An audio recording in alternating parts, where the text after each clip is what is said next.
অৱশেষত মন্তুমণি শইকীয়া হোমৰ গুৰিত বহিল আৰু তেখেতৰ সৈতে ৰিচা কলিতাৰ এক নতুন জীৱন যাত্ৰা আৰম্ভ হল। এটি সপোনৰ শুভ সূচনা, এটি মৰমৰ নতুন অধ্যায়, য'ত দুয়োৰে জীৱনৰ প্ৰতিটো মুহূৰ্ত ভাগ বতৰা কৰিব।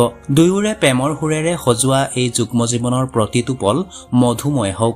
সুখ দুখ হাঁহি কান্দোন সকলোতে একেলগে হাতত হাত ধৰি আগুৱাই যোৱাৰ হেঁপাহ থাকক।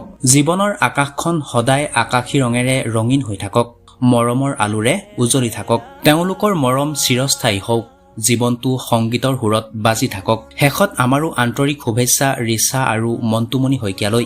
আপোনালোকৰ যুগ্ম জীৱন সুখ সমৃদ্ধিৰে ভৰা হওক, প্ৰেমে সেউজ হৈ থাকক আৰু যিকোনো প্ৰত্যাহ্বানৰ মাজতো একেলগে আগবঢ়াৰ শক্তি লাভ কৰক। ধন্যবাদ।